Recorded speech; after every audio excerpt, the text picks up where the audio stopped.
All right, welcome to another live stream. So, it's a bit rushed for this one, and I don't know if there's going to be any technical issues because I'm a bit hot under the collar at the moment. But I think we're here. Like, please, anyone, if there's any issues, let me know. But welcome to this live stream. So, today is a bit of a special one.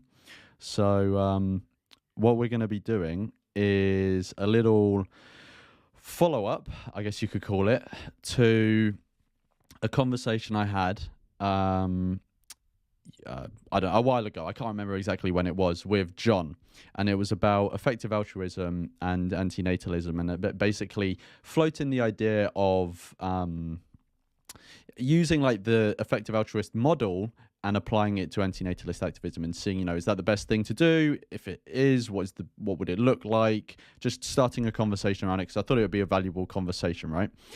And, I put that conversation up, I put it out there, and it got some positive feedback, got some negative, I don't know if feedback is the right word, but like comments, questions, criticisms, etc., stuff like that. And so I thought it would be good because I think it's an important topic and something that we should have a conversation about. I thought it would be good to do a follow-up and get John on again. So, John, if you want to unmute yourself and say a little hello. Sure. Hi, everyone. Thanks for having me on, Lawrence. Hope everyone who's watching is well. Thank you to everyone who watched the previous video and left comments and criticisms. Looking forward to tackling some of those criticisms now. Nice. Cool. All right. So I was thinking I reckon the best way to go about this is, so I've collected all of the sort of, I've just noticed I'm sort of out of the shot, so I'll move over. Which way am I going? This way. Okay, cool. So, I've collated a bunch of the questions, criticisms, comments that people made, and put them in a document, and have compiled them, and John and I are going to go through them, share our thoughts, see where we think maybe we didn't communicate that well, maybe other people have misunderstood what we've said, or people have raised valid concerns, criticisms and questions, and we've got to leave that option in there too, Lawrence. People have legit criticisms, and it's not just misinterpretation. No, obviously people have valid things that have been said and things that I've agreed with, and stuff. So I wanted to bring all of that to the is the saying the thought or the forefront, bring it to the limelight, have a little conversation about it. And yeah, so that's what we're going to do today. We've also got two people who left their thoughts, who are going to be joining us later. And I think they're probably watching at the moment. I'll let them know. I'll send them a message when we get to what they wanted to share, and we'll get them on and we'll have a conversation about it. But before we get them on, I wanted to do a tiny bit of preamble before we get into any of the sort of comments and stuff that people have had,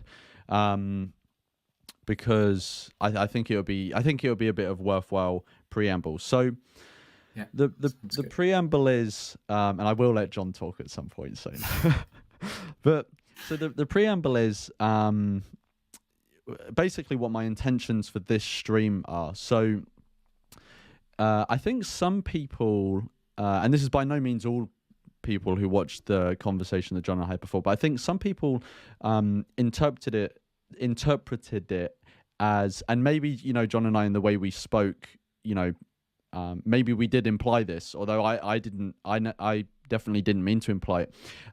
Is that I think some people took it that we were being sort of overly prescriptive in what we were talking about. I think both of, at least my intention anyway, and I think John's was the same for the conversation we had, was that we just want to open up that conversation, and essentially we wanted to get other people's views and criticisms and stuff, because like neither of us are like the Messiah or anything. It's like we're you know, we can come forward and be like, oh, we will bless thy with our knowledge and foresight what is best for antinatalism or whatever. I mean, you might not be the Messiah, mate. I definitely am. No, exactly. Yeah, exactly. Yeah, the Messiah after a hefty haircut and a shave.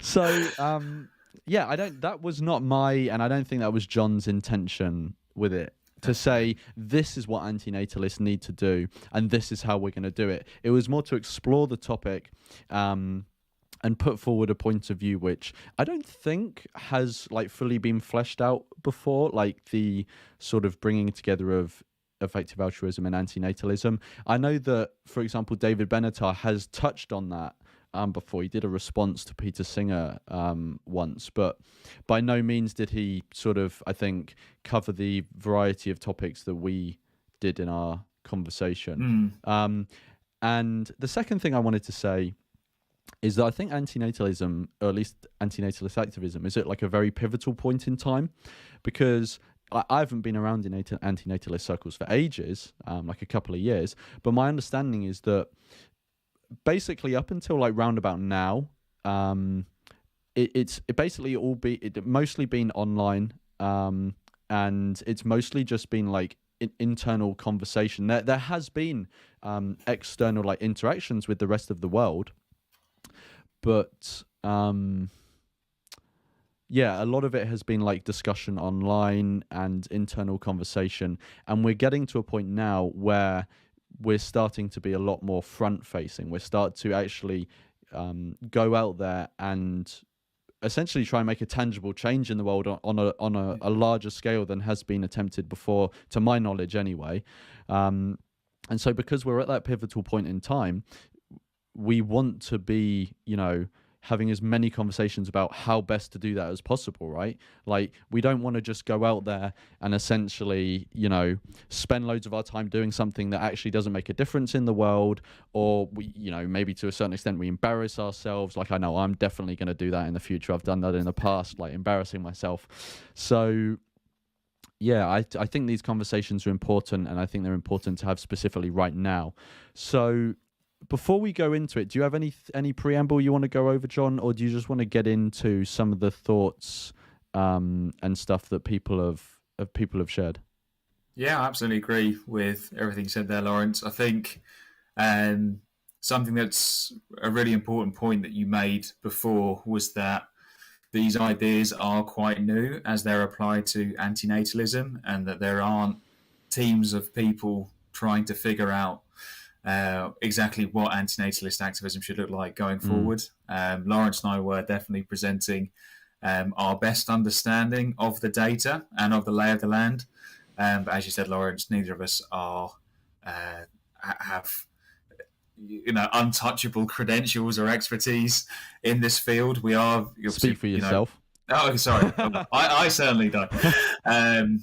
Obviously, we've both read a lot and listened to a lot and have thought about these ideas before, but we definitely wanted to get people's criticisms, their ideas, their takes on what we were putting out there, because we haven't, again, it's just the two of us. We don't have a huge team of people working on these problems full time. So really appreciate all of the concerns and criticisms that have come back.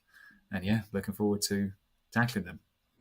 I was wondering though, did we want to quickly, in 5 minutes or so, just restate the key points from that last video for anyone who might be? Yeah, I can do a super quick. So yeah, basically, what we said in the last video was, so effective altruism is a movement that essentially seeks to do good in the world, but they want to use, reason and evidence to maximize the amount of good they do in the world, obviously constrained by certain ethical guidelines. They're not going to go out and, cause violence, stuff like that. Yeah. Or at least that's not abiding by the principles. So that's basically what EA is. They're trying to do the most good in the world using reason and evidence. Now, that framework that EA has come up with, essentially trying to encourage constant self-reflection, seeing what are our goals, are we sort of effectively achieving them or moving towards them. That framework has been to a certain extent applied to animal rights as well, although there's still a diversity of views on how to go forward with animal rights, that was my introduction. I think maybe it was your introduction as well through animal rights, or maybe you got introduced. Yeah. So essentially, John and I had a conversation, and we thought, well, what if this framework is applied to antinatalism rather than going out and doing activism that we don't actually know is doing anything? Maybe we should go out and do activism, but with the mindset of constantly trying to find out what is effective, what are the things we should be focusing on, and how should we actually be trying to address those. And in the conversation, again, and this is by no means prescriptive, this was just John and I's sort of general impression, is that the 4 key areas that antinatalists would be concerned with are human procreation, the breeding of animals in things like, agriculture, wild animals, and artificial intelligence, because these are all ways that sentient beings are and can be brought into existence. Some are more pressing than others at the moment. Some are on a bigger scale than others at the moment. But those are the 4 main areas where bringing sentient beings into existence is sort of occurring, and that antinatalists would be concerned with. And one of the things that we both sort of concluded was, which is maybe where some of the disagreement is, because it's sort of counterintuitive for antinatalists, is that actually human procreation probably isn't the main thing we should be focusing on if we're concerned with preventing sentient beings from coming into existence. So I think that's like a pretty decent overview of what obviously that's not all the nuance that we discussed, but that's a pretty brief overview. If you want to see the whole thing, I'll link it in the description. Our previous conversation before we, our previous conversation after the stream, I'll link it in the description. But yeah, so let's go on to some of the themajigs. So the first one, I won't say who it's for. I won't say so. Just for the interest of people's privacy and stuff, we're not going to share who these are from. Unless obviously there are people who are going to be joining us and coming on. Obviously, they're free to share their identity if they want. That's up to them. But yeah, we're not going to be sharing the identity of any of the people who have put forward feedback or comments that haven't given us consent to do that. So the first one that was sent in by someone is, so effective altruism often focuses on forms of activism that are not particularly like emotionally gratifying, or aren't generally considered to be emotionally gratifying.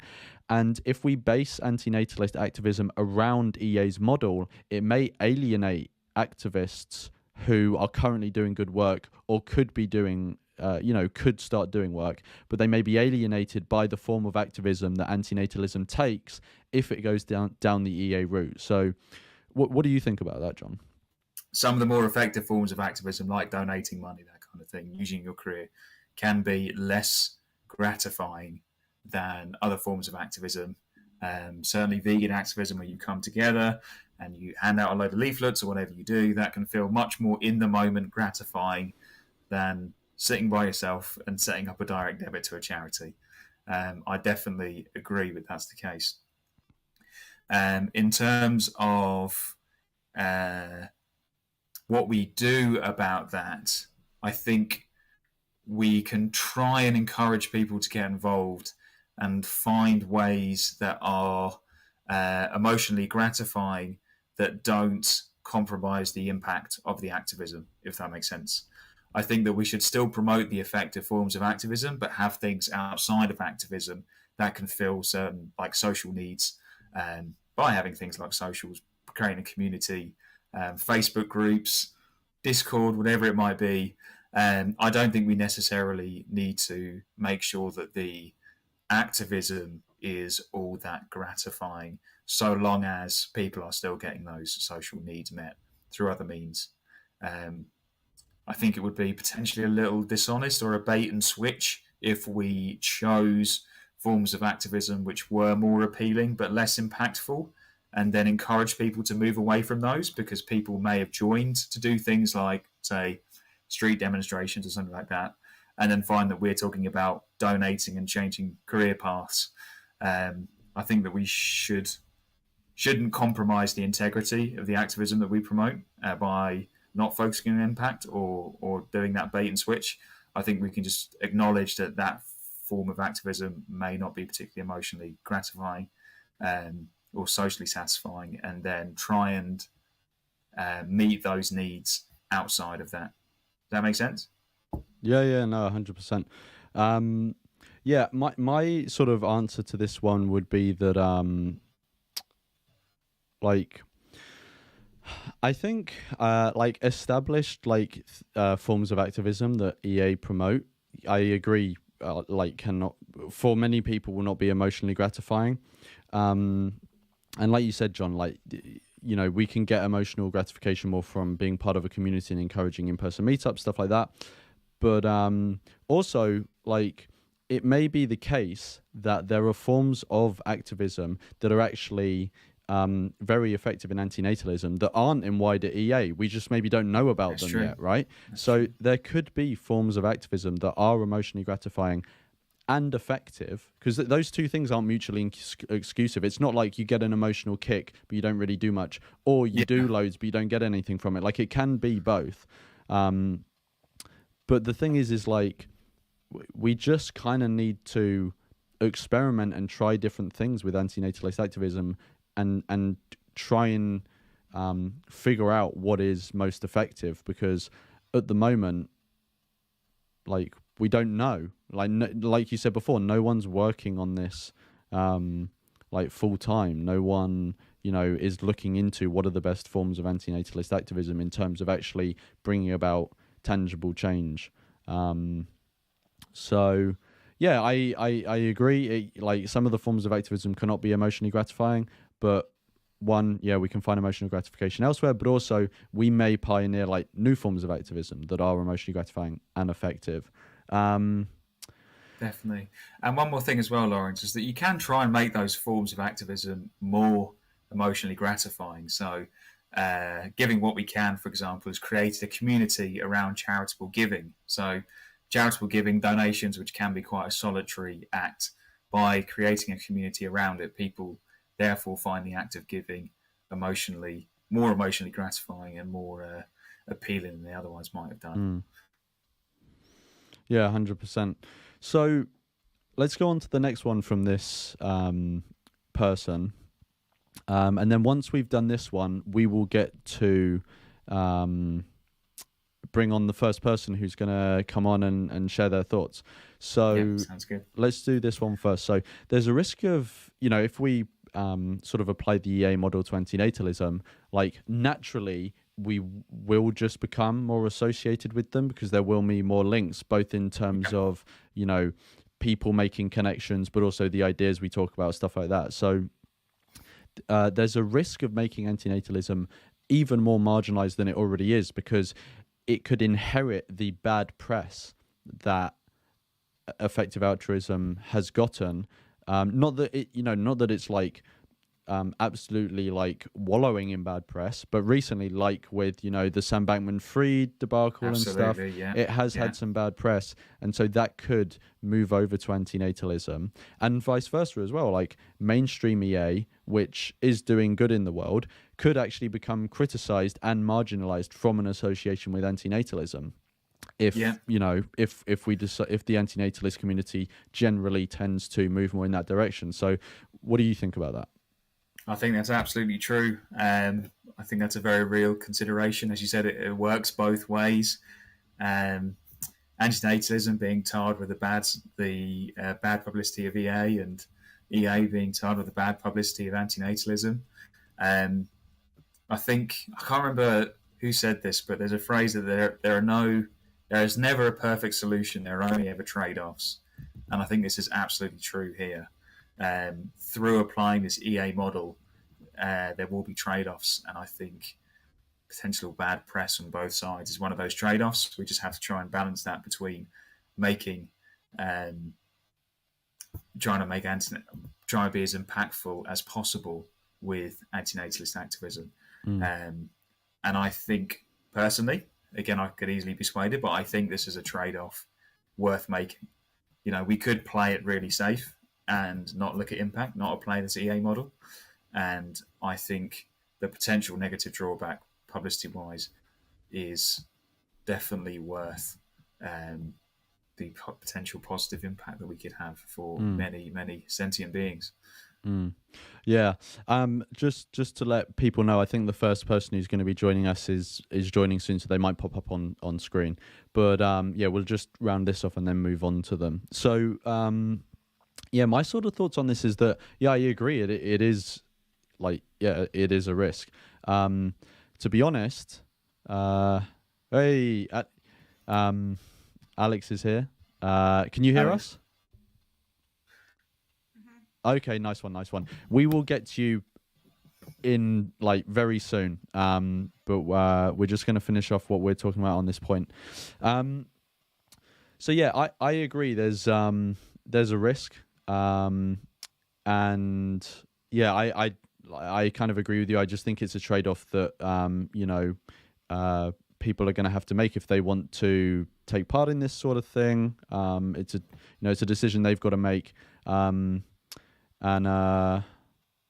yeah, the only other thing I would say is like, I'm not entirely convinced antinatalism has like a massive reputation that can be smeared at the moment. Like the vast majority of people don't even know it exists. So to a certain extent, we're starting from a blank slate. Like, don't get me wrong. As soon as people hear about it, they're not going to like it. So it's not like I think we know what's coming. Though, yeah, I don't think we're starting from a blank slate that's going to be all like roses and rainbows and but yeah, I think I agree that it's a risk. I just personally think it's a decent risk. It's a decent like road to go down, and the risks are worth it. And yeah, I don't know. I don't see it as a massive risk. I think a lot of people are intelligent enough to realize that like one drama that happened does not sort of like make an idea invalid. But and one more thing I was going to say, Lawrence, just to add to your point, is that I think there's a difference between being aligned with the EA community and being aligned with the EA framework. I think the EA framework of using reason and evidence to do the most good is still just as valid, no matter what goes on within the EA community, if that makes sense. I think Sam Harris made a very good point after the whole SBF debacle that no matter what individuals within the EA community have done, in this case, it doesn't undermine this whole idea of using reason and evidence to do the most good, of using the EA framework, even if the EA community is in a bit of a rough patch at the moment, to put it mildly. Yeah. But I do think that whole debacle has raised some valid points that need like reflection. But like definitely, you said, it's yeah. But anyway, I think we've done that point. So now let's like Alex has joined us. Hey Alex, hopefully we'll be able to hear you. Hello, can you hear me? Hey, yeah. Yes. Hopefully there's not going to be any technical issues, because this is like the first time that I've done this thing of like people coming in and stuff, and we've already kind of fucked up a lot. But yeah, I don't know, before we like actually start talking about any of your thoughts, if you want to give any sort of brief introduction of where you're coming from in terms of things you've done with antinatalism before, completely up to you. But if you want to just go straight into talking about the actual stuff, then we can do that as well. Yeah, I mean, in terms of antinatalist activism, the most that I've done is just obviously like stuff online and street outreach. And it's interesting because, like I've done vegan street outreach as well. And it just seems like when it comes to antinatalism, it's a little bit easier to get that individual change, in my opinion. And it's a lot more effective because, if someone decides to not procreate and not bring another person into existence, like that's massive, right? Like that's the goal that we want, is for people to opt out of it. So I think relative to vegan or animal rights activism, street outreach, I think in my opinion it's more effective. But again, like that's my opinion. It's not based off of like any actual research or anything. And I don't even know if research like that even exists right now. Because yeah, like antinatalism activism just hasn't been around for very long. So and I think like there definitely is kind of a negative opinion about antinatalism. You know, it's always kind of related to or associated with eugenics or eco-fascism. Yeah. Yeah. Restricting people's bodily autonomy, and that's been going, and Malthusianism. So I feel like antinatalism already has a bit of an uphill battle with the negative connotations, just because people are so misinformed, and it's very clear that they don't understand what any of those things are. You know, if you think that antinatalism is eco-fascist, you obviously don't know what antinatalism or eco-fascism is, and same because they just don't relate. I mean, yeah. So Yeah. Well, so on your point about like comparing vegan like street outreach to antinatalist outreach, I actually agree with you. So, but like, so full disclosure, I've also done like loads of vegan outreach. Like I've probably done like over 1,000 hours of it. Like I've done so much, you know, I've spent so many hours talking to people on the street and have the same thing said to me over and over again. But I've not done any antinatalist street outreach. But my impression is that just from what I've heard from people like doing antinatalist street outreach, it seems like there has been a more positive reception than with vegan outreach. I don't know why that is. Like, I don't know. That's just my impression I've gotten from what people have said.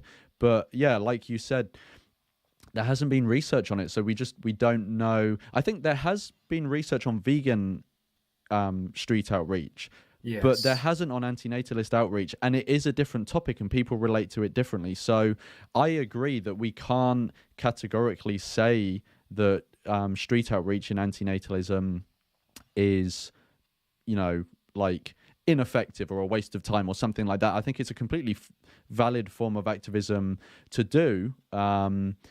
You know, we're just in a period where we can't really say things for sure. Like we just need to like kind of get stuck in, see where that lies with different forms of activism, and try and, you know, get some research done so that we can kind of work our way through this sort of period of being in the dark about it. Yeah, I definitely agree. I think we are doing a lot of extrapolating from animal outreach to antinatalist outreach, and the two are different. One thing I would say is that sometimes this is mostly talking about animal outreach, when it comes to street demonstrations and that kind of like individual change outreach, people say, well, it's very hard to evaluate and get data, which is absolutely true. It is very hard to do it, and there isn't a ton of data out there. But I don't see that necessarily as a reason to keep doing it, if that makes sense.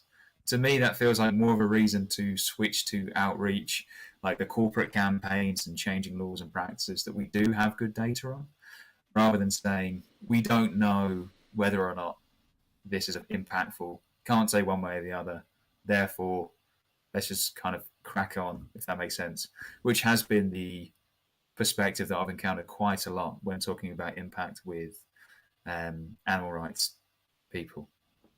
Which, again, another extrapolation I just made from animal rights activism to antinatalist activism. Well, I'm a big believer that I think we need both systemic and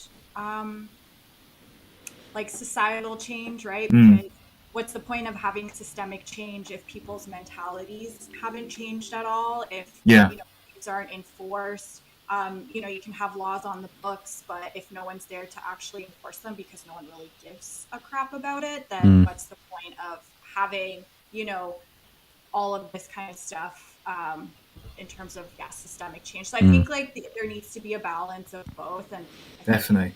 you could apply that to antinatalism as well. Like if there was some sort of like systemic change, I don't know, something that doesn't infringe on anyone's like bodily autonomy or anything like that. Yeah. But the mentality wasn't there that, hey, this is the right thing to do. Yeah. Then like, what's the point of having that systemic change? Yeah, like things like access to contraception and abortions would count as a systemic change. Laws around that, making them more freely accessible. And we've all been there with animal rights people, where we've talked to people who say, "Oh yeah, we need to like change the system, bro," and it's like, "Yeah, we do, but you can still choose not to eat a chicken sandwich like you are right now." And it gets, I think systemic change is sometimes used by people to deflect away from individual change, and it's like, yeah, to propagate the ideas, you need to be seen, absolutely should be doing, acting as an individual too. And again, that's tangible impact that we can have by not having children, not bringing sentient beings into existence. That's a tangible impact that we are having.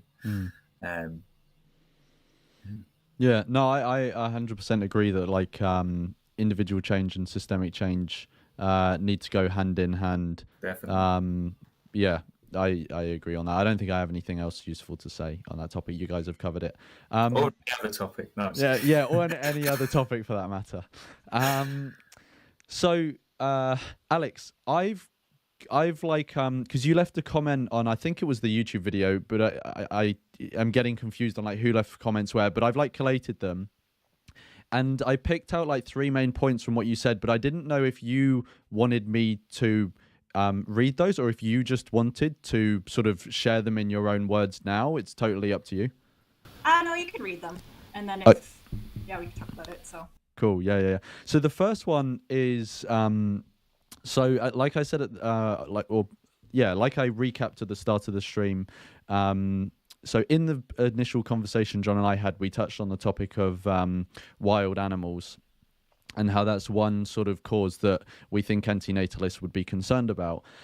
And Alex mentioned in the comment under the video that isn't this like sort of human supremacist in a way to inject ourselves into nature and the sort of natural balance of things that exists at the moment, and isn't it a bit sort of grandiose to assume that we can sort of eliminate the suffering of wild animals when we can't even eliminate the suffering that we're creating ourselves and continue to create with for domesticated animals and other human beings as well. So yeah, hopefully I've sort of like summed that up well. Yeah, so John, do you want to sort of share your thoughts on that? Well, I definitely support that argument as it relates to rewilding, because my goodness, many vegans, environmentalists, they want to spread nature far and wide. If that argument persuaded people to not try and increase the amount of biodiversity there is, I'd support it wholeheartedly. In terms of like playing God and intervening in nature, I think I wouldn't consider this anymore an invasion. Thinking about it in terms of the individual animals, I don't see why preventing wild animals from reproducing would be any more ethically problematic than preventing, say, like domesticated animals from reproducing. A lot of people get their pets spayed and neutered because they are concerned that the animals that those pets may have, like the children those pets have, would live bad lives. And I think that's absolutely the right thing to do. And then we just need to reflect on the kind of lives that a lot of wild animals live, with most wild animals dying in infancy. The R-strategist animals, the animals that produce lots of offspring, how they are, suffer and die tremendously just so that one adult from the species can live to reproductive age. So I don't think it's any more ethically problematic than what we do for domesticated animals like pets. And I think that in some ways it is maybe, I don't know if speciesist is the right word, but drawing the distinction like that between like wild animals and domesticated animals feels a little off to me. Like we recognize the potential suffering of our pets and the suffering of domesticated animals, but then when it comes to wild animals, we're a little more hands off with their suffering, and I personally don't think that's justified. Mm. I guess my counter to that would be in regards to the domesticated animals and, spaying and neutering. And I mean, for me, I definitely think it's kind of, like we're violating their consent when it comes to spay neuter. It's not like we can ask them like, hey, is this okay? Or, they can't tell us no or anything like that. But it's, like we've created that problem with domesticated animals, like we're as humans, the only reason why they exist is because we brought them into this existence. We created, cats and dogs and these, pigs and cows and the chickens of today, etc. So I think it's more so kind of like a solution to a self-made problem, whereas the wild animals, I mean, they existed before we did, basically, like we haven't really touched wild animals in that sense. So it's like, are we trying to solve a problem that, I can understand why people would want to solve it, but like, is it really necessary? I guess. So. Yes. I'll just quickly interject. So like my thoughts on this, I think I do understand people's reservation with sort of, for want of a better phrase, like meddling in nature, or however you want to put it. I do understand people's reservation, especially like vegans' reservation, because I think vegans recognize the abusive relationship that humans have had with other animals, Definitely. but ever since we've existed, basically. So, we're not on like solid ground in terms of our reputation with treating animals with respect and compassion and empathy. So I get why people, especially vegans, are hesitant with humans getting further involved with animals. My sort of thoughts on it are like, on one level, like we are involved with wild animals anyway, whether we like it or not. Like we are constantly impacting their lives at the moment. For the vast majority of cases, that is in a negative way. And so I think if we can essentially, I honestly, I don't think there's any chance that we're going to stop impacting their lives and interacting with them. So if we can at least change those to positive interactions, I think that would be good. And I think the only other thing that I would say is I do understand what you mean when you say that, like, with domesticated animals, it's like we caused that problem because, like, we did. If you cause a mess, you're the one who should be cleaning it up, right? Whereas, technically, we didn't cause the mess of wild animals. But I think when you look at it from the perspective of the individual animal, like a pig or a gazelle, a pig in a farm or a gazelle out in the wild, like they don't really care why they're here, whether humans created them or it was just through a natural process of breeding. Like their suffering, wherever it's coming from, is going to matter to them, and I'm sure they'd appreciate it being alleviated. I don't know if I can speak for animals, but if I was in their position and I could rationalize on it, I would want someone who could help me to help me. So yeah, I understand that it's not like, there is a difference with that we caused the suffering of domesticated animals and we haven't caused all of the suffering of wild animals. Some of it just exists independent of us, but I don't think the source of the suffering for the animal really matters to them. They just kind of, want to avoid it. I don't know if either of you have anything else you want to... No, I agree 100% with it. Yeah, I understand where you're coming from. So I guess with that, it's like, if we want to, essentially, like, what would be the solution? Would it be, like sterilizing wild animals? And if we can apply that to them, and essentially, I guess, like, violate their consent, what's stopping us to say, okay, well, let's do that with humans too, and violate their consent and their bodily autonomy as well? So, yeah. No, it's a good question. And actually, Yeah. oh, sorry, no, you finish, Alex. I was just going to say my next point would be to, when you look at the extinction rate that we currently have right now for wild animals, and it's obviously based off of like human existence and procreation and things like that, you could even argue that, well, human procreation could definitely reduce animal suffering, because the more humans that exist, the less wild animal species that exist. Like we've lost, I think in my comment, I even said that in the last. It was 60%. Yeah, 60 or 70% of wild animals. So yeah. Yeah. I was gonna interject and like link this to to the other point you made, but you've done it for me. So you can host my live streams from now on. It's a much better job, Alex, honestly. Yeah, exactly. You don't fuck it up as much as me. Yeah. Okay. Cool. John, do you want to share your thoughts first?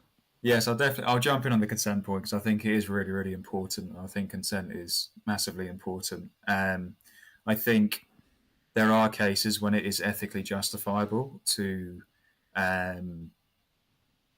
act without consent for those beings that can't consent. So to give an example, a toddler, like a 2 or 3 year old child who is about to run out into the road, I think you're perfectly justified to pull them back against their consent to stop them from being hit by a car. And we frequently do this with babies. We give them medicines that they didn't consent to. We arguably give them food that they didn't consent to. We do lots of things to beings that don't have the capacity to consent for their own good. And when it comes to wild animals, again, we're talking about the good of the wild animal, but of the parent animal. But most importantly, we're talking about the generations and generations of animals that we know would live, those that lived for very long at all would live lives full of fear and danger, and in a consistent state of poverty as well, of constantly needing to look for food and water and this kind of thing.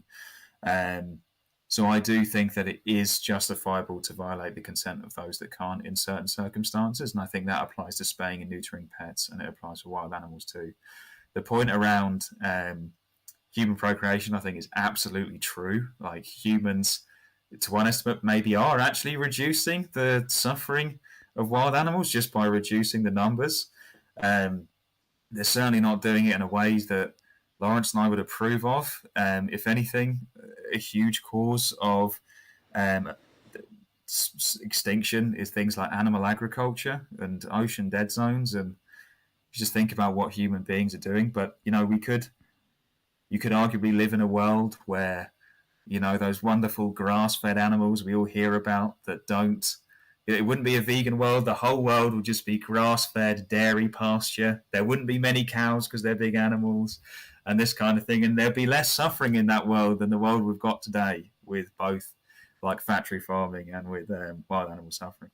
I think that's definitely true. I think that's not something that we should pursue, because I think it creates a very confused moral message, if that makes sense. That we're saying that it's wrong to cause the suffering and death of animals, that we shouldn't be using animals for our own means, or any sentient beings for our own means, but we're going to do it to reduce the overall suffering in the world. Like a taker, I do think it is relevant, though, not to pursue human extinction too readily, which is something that we talked about last time, Lawrence, in that if all the humans go extinct and the world just flourishes into a beautiful, thriving ecosystem, there would just be a tremendous amount of suffering in nature and no one about who could do anything about that.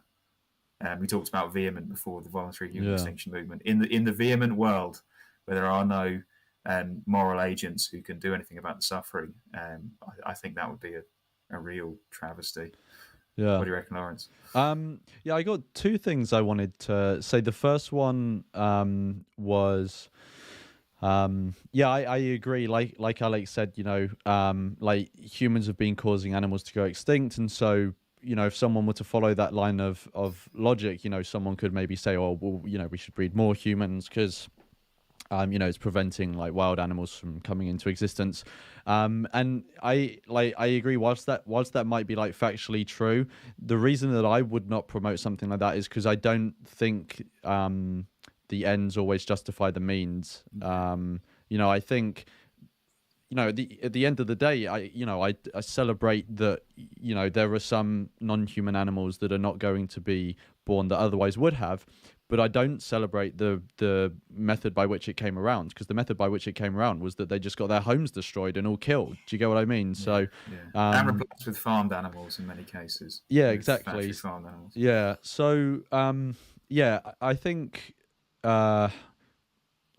even though like our goals of trying to prevent other beings from coming into existence, we may achieve them slower by doing it by ethical means. I think that's better than doing it by unethical means. One, because otherwise you'd be doing unethical shit. But also, I was actually reading today, I can't remember who said it, but I was reading a book, and in it they quoted someone who said that one of the reasons they do not support the sort of doing unethical things, always supporting like doing unethical things to achieve something that they see as ethical, is because if you want to achieve a world that you see as good, like, it's actually important how you get there, because the way that you get to that world that you see as good is actually going to somewhat dictate what that world is. So if you get to a peaceful world by killing loads of people, well, you've just normalized killing people. So actually, are you really getting to a peaceful world? So I agree like with you, Alex, as in like if we followed the logic like hard and rational, it could take people to unethical places, but I think we just need to be wary of that, and like keep our like guard up, if you get what I mean, and be very careful when we speak about these things so that we don't encourage people to go out and do unethical stuff. Do either of you have anything else you want to say on that before we go on to your third point? I just want to make it clear too that I'm not for like oh yeah to like reduce animals by any means. That's like the worst thing you can do, so I just want to make that clear. Yeah. Explaining that to your kid as well. Like, listen, I really think it's wrong to create sentient beings, but I'm hoping you'll trash the environment enough that the future wild animals won't be brought into existence. So the third point that I picked up on in your comment, and again, if there were other points that you left in your comment that I haven't picked up on, you bring them up. But the third one that I picked up on was you were talking about how effective altruism, as it sort of exists today, supports, at least in the animal space, it supports a lot of like welfarism, and there are a couple of issues here, right? So like, obviously I know John better because I've spoken more with John. I don't really know you, Alex, but from what I've seen from like talking to you and just this conversation, I would assume that you also agree that we want to get to like an abolitionist point, right, where we just don't want to be using animals, right? Yeah, exactly. So 100%, yeah. So I think one of the concerns here is that, well, one, should we be promoting welfarism? But also another point that you raised is that, well, actually, welfarism has this sort of inbuilt sort of maybe ineffectiveness in it, where welfarist organizations are actually in the business of regulating rather than abolishing animal agriculture. And so they actually have a vested interest in animal agriculture continuing, because they've set up organizations that solely exist to change the laws concerning animal agriculture, and all of the people in those institutions and organizations, their jobs depend on it. So, and those organizations will build up over time. So maybe one of the organizations someone could point to is someone like the Humane League, or an organization like PETA or somewhere like that. These are, like, to my knowledge, I might be wrong, relatively large organizations that employ, a significant number of people, and all of those people's jobs perhaps rely on animal agriculture actually continuing. Otherwise, they'd all be out of a job. So, yeah, what do you think about that, John? Sort of like, should we be pursuing an EA sort of focus because it could lead us to support welfarist rather than abolitionist things? And also it could, and through that, we could actually be perpetuating the thing we're fighting against. Yeah, I think here in the UK, we've got the RSPCA, the Royal Society for the Prevention of Cruelty to Animals. And through their RSPCA Assured scheme, they stick a label on animal products and then get paid to do so. And I remember this awful social media post that they made where they said something along the words of, if you're considering not eating meat or cutting down on meat, why don't you eat our products instead? So a complete compromise there. It was just so disappointing, where they are absolutely tied in. I think an organisation like the Humane League, though, is very different. They make it very clear that they are an abolitionist organisation, constantly promoting vegan food, vegan lifestyle, in their mission statements around ending all cruelty to animals. And I think it is possible to use welfarist means for abolitionist ends, especially with respect to antinatalism as well. So, for example, with regulations around how chickens are factory farmed, a lot of the cruelty and suffering comes from the fact that so many chickens are cramped into one space. So by reducing the number of chickens that are cramped into one space, you actually reduce the total number of beings brought into existence, and those that are brought into existence are suffer less than they otherwise would. So while we wouldn't consider that the end goal, we wouldn't look back and go, oh, happy chickens, this is what we want. We can certainly recognise that this is a positive step in terms of fewer animals being brought into existence and killed, and less suffering for those that unfortunately still are. And I think that's the kind of thing which the Humane League and animal equality and organisations like that are pushing. And also, can I just quickly interject, because I think there's one thing which is super relevant to what you just said, which maybe you said it and I completely missed it, but anyway. So I think you know how you were saying welfarist means it can help to achieve abolitionist ends. Yeah. One of the ways I've heard people speak about this is that, say the example you gave where you win some legal battle where you're able to reduce the amount of chickens that any given farm can hold. That's actually going to reduce the amount of money they make as well. So it will financially cripple maybe it won't go as far as to cripple them, but it will financially harm the industry. So it will make them weaker and easier to eventually then kill off. Yes, and the price of animal products will go up, which means that people will eat less meat. And as we know, there's a ton of research to say that mindset change follows behavior change. That once people stop eating meat, they find it easier to make the ethical connection with animals because it doesn't feel like a personal attack. And there are tons of people, like Vegan Gaines, for example. I know he's a controversial guy, but he got into it for health reasons, became a vegan activist. I got into it for environmental reasons, became an animal rights activist. I know people who just stopped eating meat because it was expensive and then became vegan activists. So by pushing these welfare, you're reducing the amount of meat that's consumed by pushing these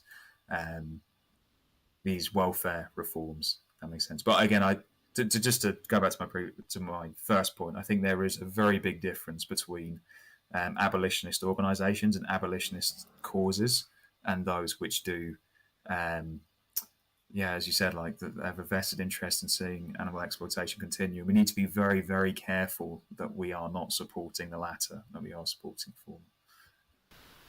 Yeah, Mercy for Animals, actually, they definitely don't push an abolitionist message anymore at all. I mean, you can look at some of their undercover videos and even their website, and they'll say like reduce your flesh consumption, et cetera, et cetera. So they don't even necessarily always push veganism itself. So. And I guess a point would be, like who would enforce these these new laws or restrictions that come up. So for example, like they'll say, okay, in 5 years you can only have X amount of chickens in a shed that's this size. Who's there to enforce that happening in 5 years? Because we've seen that with gestation crates. Like even in Yeah. Canada, um, they've like put in place where they need to have like what's called group housing for pigs. So instead of them being in the single cages, they're kind of grouped together while they're gestating, and then in farrowing, it's the same thing. They just go into like they'll still be in farrowing crates, and I've been in some of these facilities, and the way that they get away with this is they still have gestation crates, and then they'll have a few pens that are group housing, and then that's considered satisfactory. And so the majority of sows are still within these gestation crates, but just because they have a couple pens with some, sows that aren't in gestation crates, and they're meeting the requirement, and all is well. So the amount of suffering, I guess, in that instance is still the same, really, because for the majority, maybe for like Yeah, 20 maybe sows, marginally less, but not a yeah, huge amount. Yeah. it's not like a significant amount. So I guess, yeah, like where would the enforcement come from? And yeah, that's it. That's my point.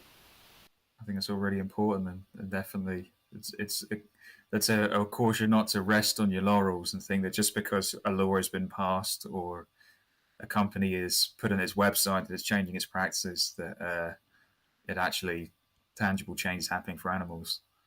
I think you raise a really important point about making sure the stuff's actually enforced. Do you have any thoughts, Lawrence?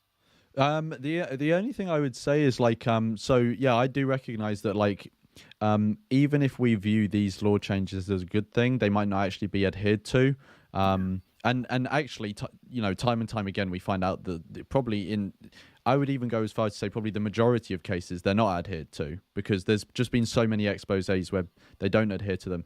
So the thing I would say about that is whilst it may be the case that effective altruism at the moment supports like what could be labeled as like welfarist causes or organizations, that's not necessarily like the route that like the antinatalist community has to go down if we want to prevent humans from breeding more animals into existence.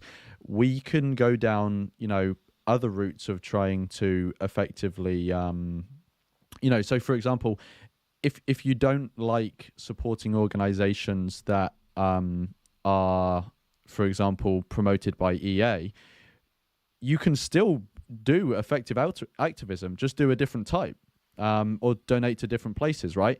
So like you could donate to a charity that's promoted to curb human procreation or help wild animals, or go into some other cause that is determined to be effective. Or just say, Lawrence, as well, or another organisation in the same space. So EA promoted things like lab meat or alternative protein. I think it's the term. These alternative protein companies. So pushing out their non-animal sources of protein. Yeah. So. But and also like the fact that these laws aren't enforced, and it allows the industry to get away with existing in a way that is more financially profitable for them. That could be that is a valid point to raise, and it could actually be that one of the effective things we can do is try and get those laws more enforced. Like maybe someone wanted to set up a watchdog so that I don't know if actually, because there might be people watching from around the world, a watchdog is basically an organization that keeps watch of the government and essentially checks or watches the government or an industry to check that regulations or laws are being followed. So you have police watchdogs to make sure that police are following their regulations and laws. You have watchdogs of politicians themselves, etc., etc. So it could be the case that an effective thing to do would be to set up one of these things or enhance existing ones working in the animal agriculture space. But the final thing I'd say on that is like I 100% get where you're coming from with not wanting to support like welfarist policies, because even if they would make a tangible change to animals, I have like a sort of emotional response of like, I don't want to support that, because I only want to support things that I view as like, you know, ending the thing rather than regulating it, if you get what I mean. And so on for that reason, I, you know, choose to donate to, so I personally, I donate more to like wild animal causes, because like you raise valid points about vested interests and stuff, and so I can just simply avoid those issues by just donating to a different effective cause. I'm still, you know, helping to bring about change in the world, hopefully, but I just avoid the issues of donating to those specific places, if you get what I mean. Do either of you have anything else you want to say on that, or anything else we've covered while Alex has been on? No, I don't think so. My only other point when it comes to, you know, welfarism and less chickens, or less chickens in a barn, etc., is like, yes, it does reduce the amount of suffering, but I guess it's not necessarily like, it's not eliminating it. And then it also gives people a sense of, you know, like they're doing the right thing. Like people that still engage in animal exploitation, that buy these products, that, you know, what we were saying about the RSPCA, where it's like, oh, these cage-free chickens, or you know, whatever ridiculous humane washing labeling that they put. It kind of just like makes the person feel better about still doing the same shitty thing. And I think that kind of relates into not getting that like societal change, really, you know, because we're not really changing people's mindset in any way. It's like, oh, well, now I feel better about still doing the same crappy thing, and, you know, here we are. So that would be my only other point is, Yeah, no, I 100% agree with that, and I think that's something that needs to be factored in when we make decisions about where we want to put our efforts. And like, I don't know if that's something EA is factored in how they're operating at the moment, but it's definitely something that we should factor in when we're making our decisions. I would say this is something that has been researched quite a lot, and I'm not sure, fortunately, that on a large scale that kind of complacency has been observed amongst where there have been welfare reforms. It certainly makes intuitive sense that someone could feel better about it, but it doesn't seem to be the case that people who otherwise would have gone vegan are going, oh, okay, I'll go for the RSPCA assured kind of thing instead. I think Open Cages released, they've got like a series of resources that look at the research into that, around like from welfare to rights, and how backsliding is definitely something that we should be concerned about, and we really do need to worry about that complacency. But fortunately, it doesn't appear to be being borne out in the data, for, at least as far as I understand it. Cool. All right. So in the interest of time, and getting, because we've got someone else who's going to come on and share some like thoughts they have. Like, do you have any closing things you want to share, Alex? But if not, like, thanks so much for coming on. It's been great to talk to you. No, that's it. It's good. Can you still hear me? Yeah. We can still hear you. Yeah. I'm good. So. Okay, no worries. Good chat. Yeah, no, thanks so much for coming on, and yeah, thanks so much for coming on, and I will speak to you whenever I speak to you. Yeah, sounds good. Bye. Thanks, Alex. Cheers, Alex. Bye. Thanks. Take care. Bye. Cool. Okay, so we should have Rob coming on soon. So I can see like Rob is in the waiting room coming through now. So hopefully he'll be in now. So yeah, if anyone has points that they want to share. Oh, Rob's in the room. Hi, Rob. Can you hear us? I can. Oh, nice. And we can hear you. Is it possible to move your mic a bit closer to your mouth, or is it stuck? has it now? I could Yeah. bump the volume up. No, that's decent. I think you're fine. Yeah. I think you're fine. Cool. Yeah. Just before we start, I was just going to say, if anyone has thoughts they want to share at all on anything, just whack them in the chat. And if we have time at the end of the live stream, I'll go through the chat and we can maybe go over some, but like no promises, because I don't like John's got a specific time he's got to leave and stuff like that. So, but if we have time, anyway, how are you doing, Rob? Do good, thank you. Nice. How are you guys doing? Thanks for having me on.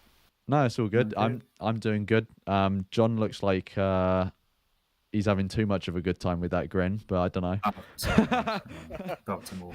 Now, Cool. I don't know if you at all, like I went over with Alex, if you at all want to give a brief just introduction to yourself about anything you want to share, or if you just want to go straight into points, it's up to you. Oh, for sure, yeah, I can give a brief introduction. So yeah, I've been an animal rights activist for close to 4 years, so I continue to do animal rights outreach, mostly in the form of street outreach. And I'm also an antinatalist, if that wasn't obvious already. And I've been involved with, Stop Having Kids for a little over a year. So I do handle the street outreach for Stop Having Kids in the west coast of USA. Nice. So yeah, like I did with Alex, I've got noted down what I think is the the key points of because you also left a comment. Do you want me to read what I've noted down, or do you just want to sort of let loose and share your thoughts yourself? It's up to you. No, I think it'll be good if you go over those comments just Cool. to kind of refresh my memory a bit. Yeah, that's all good. So the main points that I picked out were that basically we need to we do need to do. So basically, I think what you were saying is you recognize we need to do more than street outreach. And also, before I go on, I do want to maybe it came across to people like John and I were shitting on street outreach more than we actually feel is due. I definitely don't want to come across as shitting on street outreach. I think it has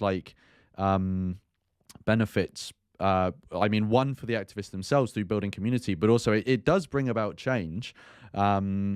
It's just, we need to have conversations about how much change, and, we only have so much time, what should we be spending it on, etc. But also, like we said before, we don't know how effective it is with antinatalism, as opposed to veganism. So it's kind of a different ballpark, and we need to sort of, have the conversation and do more research and stuff. So, so you were saying we do need to do more than street outreach, but you thought that John and I were maybe going out of our way to dismiss it, which, to be honest, looking back on our conversation, I can see how maybe someone would think that. So I think that's a fair comment.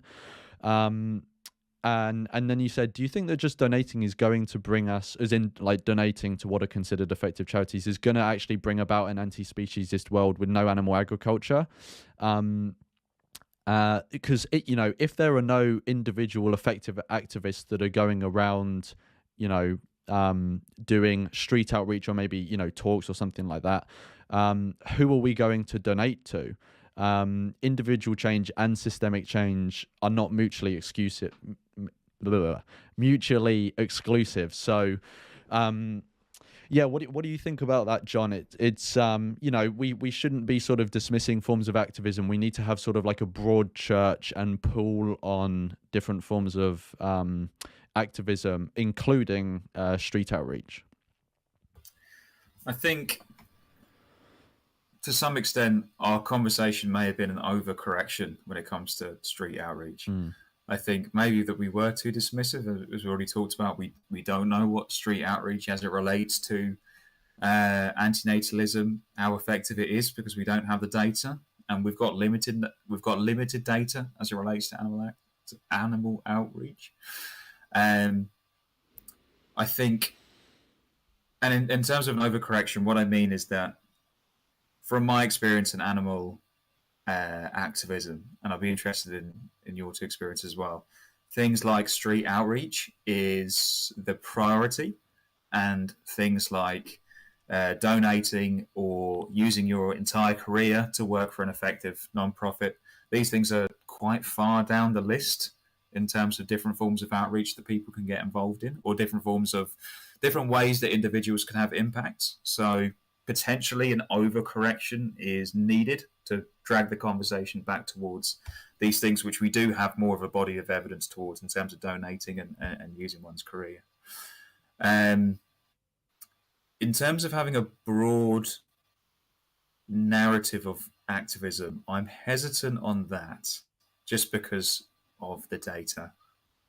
And given that we are quite a small community, it might be the case that we need as many individuals as possible working in the most effective ones, and then potentially at some point down the line to diversify, if that makes sense.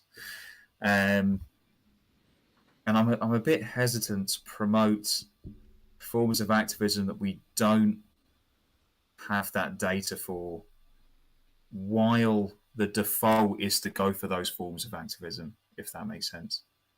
So again, it could be the case that street outreach is very important and something that is needed.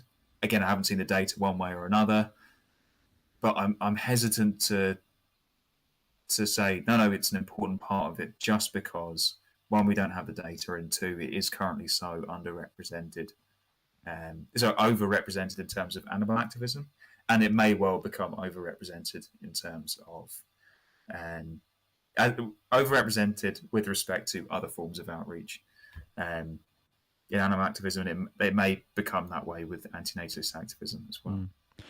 Just before we go on, Rob, are you able to maybe just move your mic a bit closer to your mouth, just because there's someone saying in the chat that your what do you call it, audio is lower than mine and John's, and I'm not sure how I can sort of change that through the software on my end. I can't really manipulate our individual inputs, so hopefully we'll just have to hopefully it'll just be bearable. Maybe also, John, if you move your mic slightly further away from your mouth, because you are actually pretty loud. Well, you've muted yourself now, so now we can't hear you at all. But anyway, so apologies. I'll move it away slightly. So I'll quickly share my thoughts on this sort of stuff. So yeah, with street outreach, again, I don't want to say anything like concrete about street outreach, especially with antinatalism, just because like we don't know yet. But I think it is. I do think it is good to, at least at this point in time, try out different forms of activism with antinatalism, but keeping the mindset of, if this doesn't work, like, we should, change our tactics, and not getting emotionally attached to one form of activism.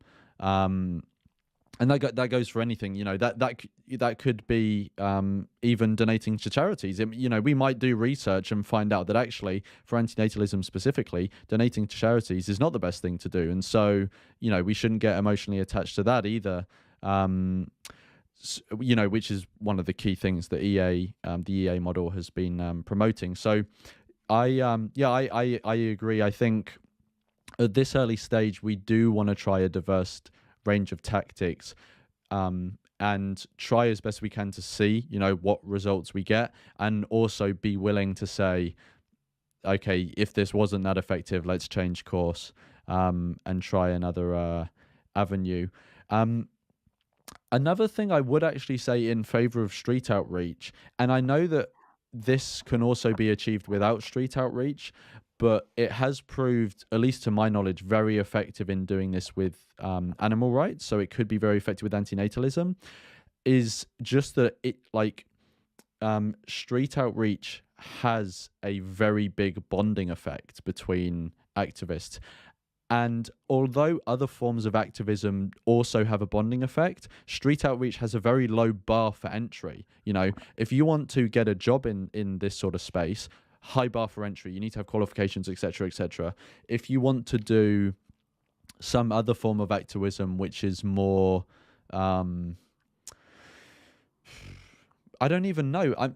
Because I was going to use an animal rights example, but I don't think they're necessarily analogous to antinatalism. But if there was some form of antinatalist direct action, for example, I don't know what that would look like. But if there was, you know, those sorts of things are scary for people. It could risk arrest, etc., etc. So there's again another. It's a high barrier for entry. Street outreach has a low barrier for entry. And it's very good at bonding people together, forming connections, from which those connections, that fertile community, other forms of activism can flourish. And we've seen that with animal rights. You know, people in animal rights, people generally tend to start with street outreach. A lot of them do get just stuck in street outreach, but often people will sort of like level up. I don't know if that's like the best way of saying it, but like move on to other forms of activism. Maybe I've got like a biased sample because that's just how I entered animal rights, and I just meet other people who found the same. But yeah, I do think street outreach does have valuable like it does have value, other than just the hardcore how many people are we converting. Like there's more value to it than that. So yeah, I don't know if either of you have any other thoughts that have come to mind that you want to share. I just want to make sure if I'm audible. So I just Yeah. bump the volume up. Yeah, you're audible. Yeah. Got it. Yeah, I just wanted to clarify first that when I provided my comments earlier, it was more a defense for the need, like for the case for street outreach and antinatalism. I think from what I've seen, they aren't analogous, like as you said. And currently, at least as I do with SHK activism, we are struggling to find people to join us, you know, in the streets. But that hasn't stopped me from doing the activism. I still continue to do it anyway because even when I do it solo, there is just so much engagement from the people. It's already obvious that I'm getting a lot of work done. I'm you know, getting a lot of conversations that I wouldn't have otherwise had if I were to stick to online activism. Another thing to consider is that I think that in terms of efficiency and the cost it takes to set up a Stop Having Kids activism, it's just holding a bunch of signs. You know, you don't need a TV or you don't need an elaborate preparation and setup as you need for direct action. And the amount that one person can get done for Stop Having Kids activism is significant. If you were to compare animal rights outreaches, like be it direct action or the cube style outreach. So which is why you know, my pushback was coming from that angle. It's more about I don't think we are in a position to question the effectiveness of antinatal outreach. I think if anything, we need more people to join us. And from what I've seen, there's a lot of promise in antinatal outreach. And I probably thought discussion wasn't very helpful because the antinatal outreach is still in its very nascent stages. And if anything, we need more data. We need more people to come on. We need more time for us to evaluate the effectiveness of street outreach. And to your point of, you know, like donating to charities, I definitely agree that it's very needed, at least in the vegan world, so to speak. Like one example that comes to mind is there is a charity here in the US where you donate money so that they have a lobby in Congress so that you can remove subsidies. And I see that as a change that's massively required because one of the biggest excuses I hear as a vegan activist is vegan food is so expensive. But people don't think, why is vegan food so expensive? It's because of subsidies. You know, the vegan food isn't propped up by subsidies like meat and dairy are. You know, I definitely agree that we need to canvas for those campaigns. We need to donate to those campaigns. But I guess these points still aren't so applicable in the world of antinatalism. I hope that clarifies. Yeah, it does to me. John, did you have any thoughts? Because it's a bit, I spoke more recently than you. Can you guys hear me at an appropriate level? Unfortunately. No, I'm joking. Definitely agree with your point, Rob, about the evaluative mechanism. The point being that we don't have the data, and it would be great to have that data. And I just can't. The data on like the effectiveness of antinatalist activism, or just of antinatalist street outreach. I'll just keep banging the data drum and think really carefully about how we can evaluate that. And going back to something you were saying earlier, Lawrence, around this being like an embryonic stage of antinatalist activism, we could create a culture of collecting data, of being really robust, that doesn't exist in animal rights outreach, because it is at this early stage, and I think that would be really, really great. Something you were saying earlier, Lawrence, about the bar for entry.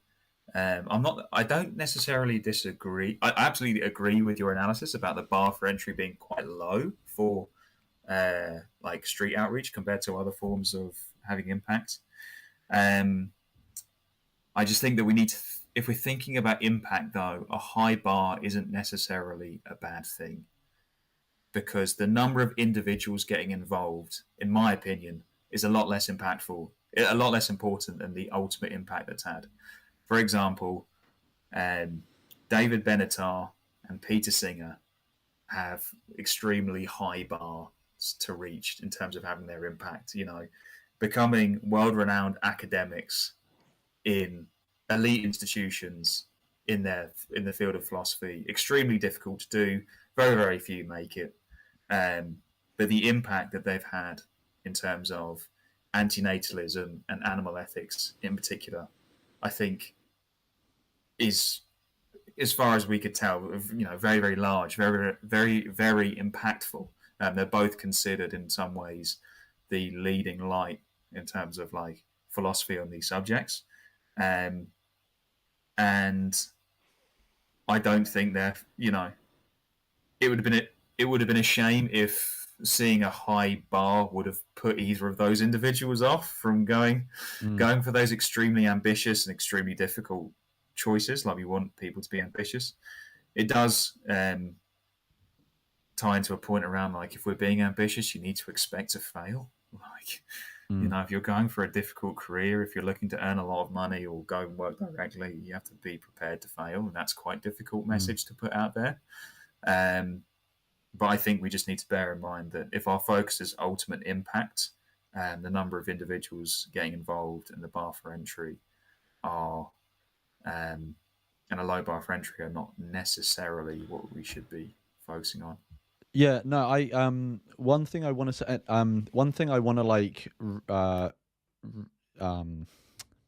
I feel a bit weird saying rephrase on your behalf, but I want to rephrase it because I think you were saying something which it maybe didn't come across as what you were saying. So basically, I don't think you're saying, oh, we should only have people being active who are like the creme de la creme, the top of the top.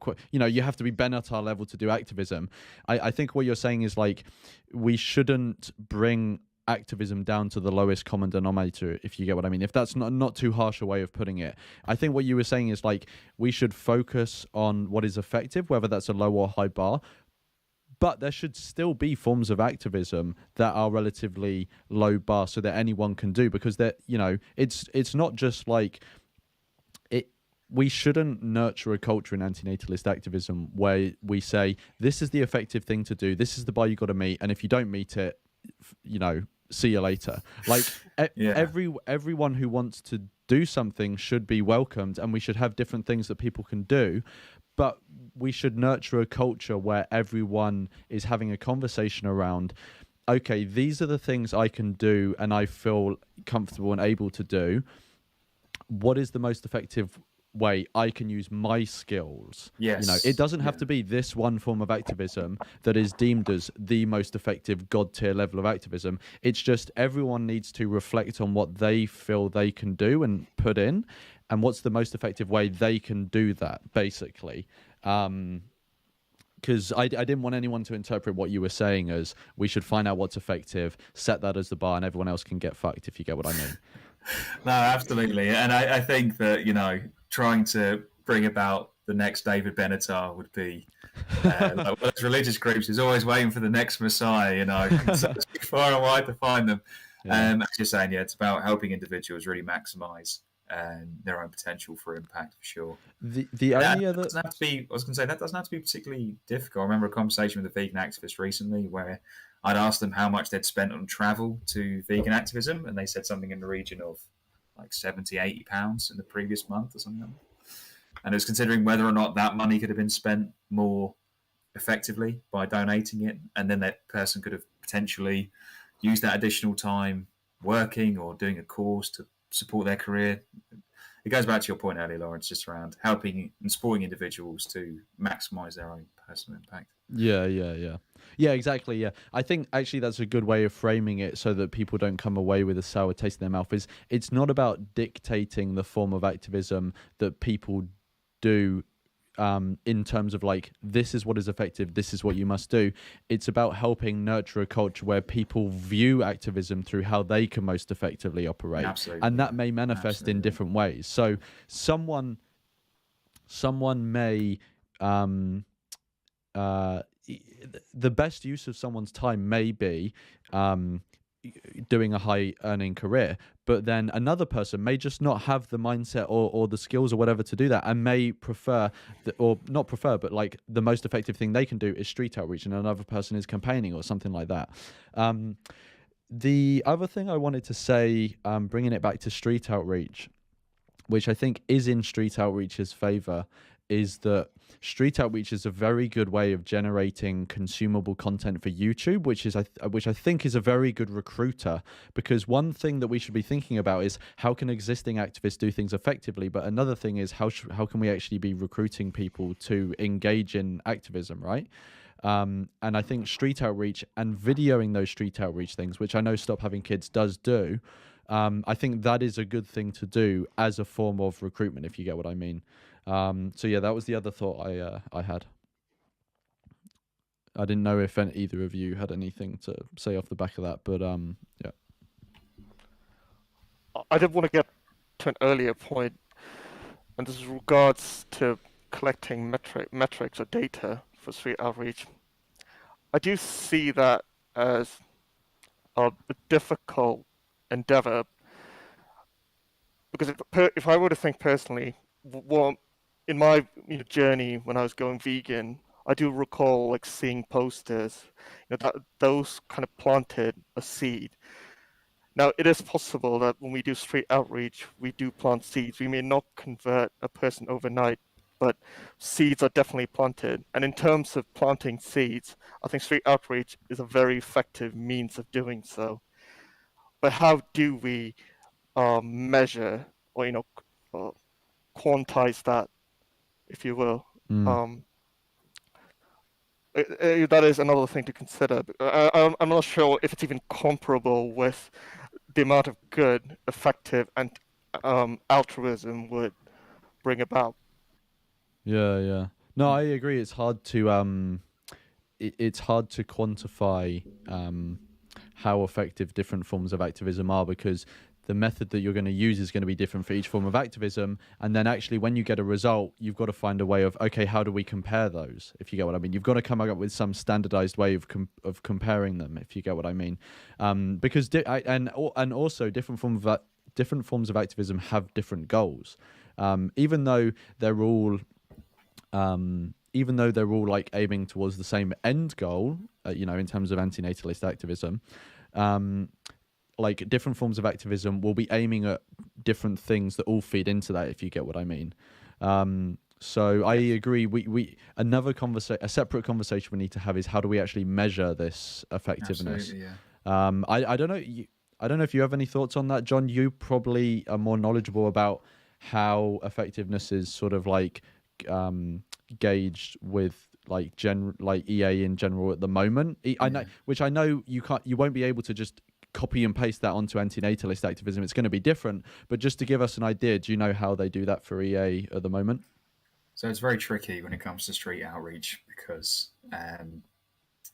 like human beings are complicated and messy, and if someone changes their behavior, it's pretty difficult for even that one person to truthfully, not saying they're being dishonest, but it's really like hindsight is really not 2020, and we're complicated and messy people. Even saying that, like, I think I was changed by this one thing is really difficult. Like self-reporting data is really difficult.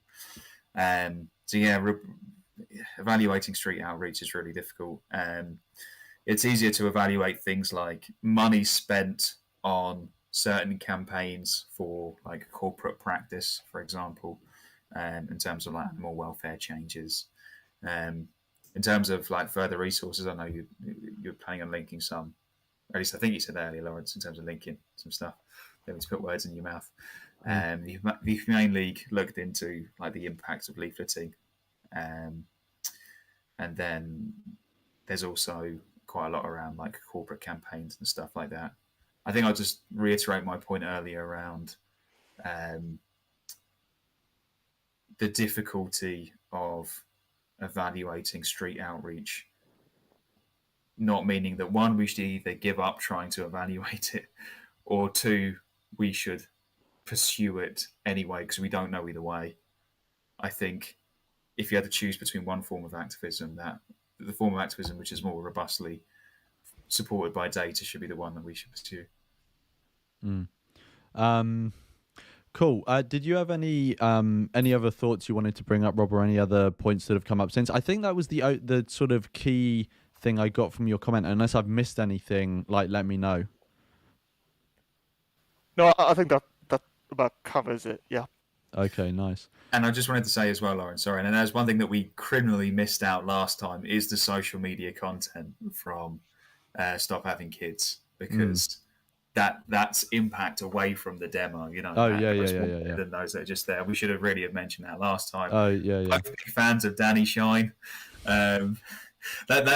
That shouldn't mean that we should all try and be Danny Shine, or we should all try and produce that content, because there could be saturation and some people have got a certain knack for it and other than that. But that is a form of impact that we didn't consider in our first conversation. So and apologies actually, for that. Yeah, and actually I remember, I think that is something you brought up in your comment, right? Is that Stop Having Kids do other things as well. So I think, well, they do the billboards, they've had national media or state media, I don't know how it works in America, and also they do like volunteer days and stuff, right? So yes. Like we was talking about street outreach, but obviously we've mentioned Stop Having Kids, but I don't want people to like necessarily think that like that's all Stop Having Kids do. They are like a wider organization with different like branches of activism, if you get what I mean. But cool, yeah. Do you have any final words you want to say, Rob, or are you all good? I think I'm good on this point. I was wondering how we're looking in terms of time.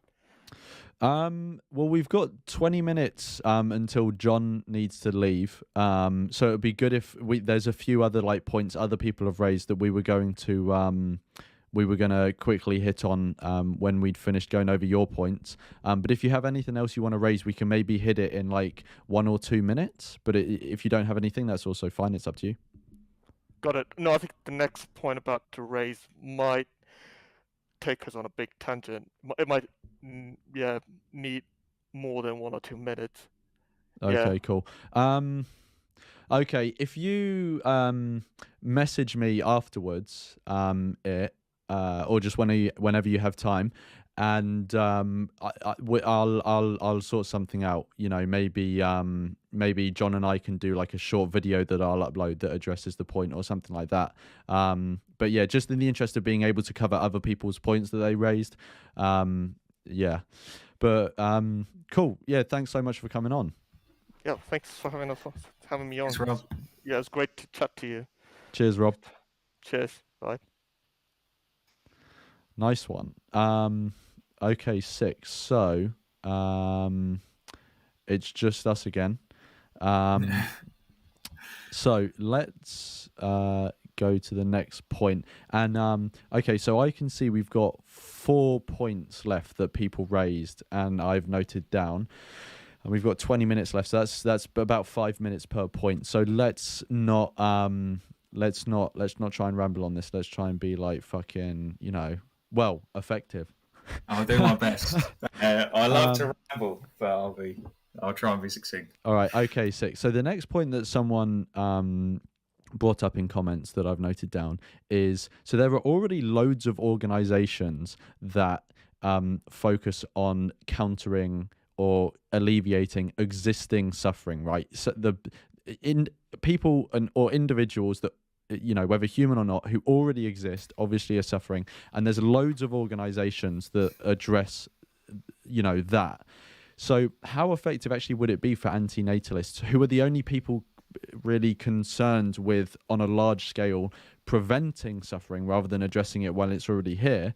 How effective actually would it be for us to just throw our lot in with everyone else and focus on wild animals or domesticated animals, instead of actually focusing on the hardcore of let's stop future humans or future other beings coming into existence?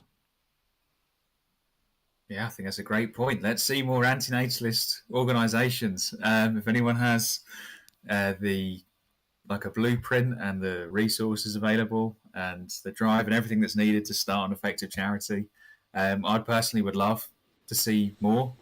I think, again, there's a trade-off with everything. If we take a big risk, it might not pay off in terms of like starting a new antinatalist organisation, whereas potentially it would have been safer to go for somewhere in the animal welfare space, for example. But yeah, so something you were saying earlier, Lawrence, about not being wedded to particular forms of activism and thinking big picture. I would love to see people start new organisations and initiatives in this space. Yeah, no, I 100% agree. I think there are 2 things that I would say about this. The first thing is, what you've just said is that, I agree. We need more, people and organizations working in this space, helping to, because I mean, I don't know if I'm getting grandiose here, but you could say that maybe the biggest cause is actually focusing on preventing new life from coming into existence rather than addressing life that already exists now. Obviously, we shouldn't neglect that, but given it's so addressed already to varying degrees in, who you're talking about, but given basically every organization that exists is focused on that, we do need, it's a very under sort of appreciated area to focus on. Well, actually, best way to do it is actually just to prevent it from all happening in the first place, if you get what I mean. So I agree, more like organizations need to be started and etc. on this topic. The other thing I would say is, I don't necessarily think we were saying in our conversation before that we should be focusing, the antinatalists should be diverting all their attention from preventing beings from existing and focusing on beings who already exist. We are somewhat saying that with, obviously, encouraging people to focus on wild or domesticated animals. Obviously, we want to benefit beings who already exist, but I don't think either of us were saying that we should solely do that, because I think one of the ways that we were saying that we should address that, those 2 issues, for example, is by preventing more beings from coming into existence, right? So, for example, with wild animals, there are already people working on looking into how we can improve the lives of wild animals who already exist. So maybe antinatalists should start an organization that specifically focuses on helping wild animals, but by how non-procreation can play a part in that. Absolutely, so one example, Wild Animal Initiative, I'm not sure if they did the research. I doubt maybe they did. I don't want to say whether they did or not. I can't remember. But they wrote an article about some research that was done on pigeon populations in cities. Now, pigeon populations in cities are sort of like somewhat domesticated, somewhat wild, right? Then, you know, it's not like humans are actively breeding them and stuff like that, at least not to my knowledge. Like, they are technically wild, but they live in and amongst humans and stuff. Rats would be another example, right? And mice. So often when pigeon or rat populations or whatever get too much, they are just mass culled through poison or some other thing. Now, there was research that was looking at how can contraception be used as a more humane method of doing that. So rather than allowing the animals to breed and then just, one, they're going to suffer anyway, but then also just kill them off, well, actually, why don't we introduce contraception into the food we know they're eating? Because we know what food they're eating. It's the leftover food we leave around in our cities. That's why they live here, right? So, you know, it's research like that which I think antinatalists can focus on. It's not just about, oh, let's not focus on human procreation and give up what antinatalism is about. No, we are still hoping to focus antinatalist activism around the core of preventing beings from existing, but applying that in a more diverse way and focusing on actually what is the most effective way of doing that, if you get what I mean. And that pigeon example is one example. I mean, imagine if that was rolled out, if contraception as a form of preventing pigeons from coming into existence, or crows, or whatever the you know, animal is in cities. That seems like it would have a massive reduction on the amount of suffering that's going, and a massive reduction on the amount of beings who would be coming into existence, if you get what I mean. And that's just like one example.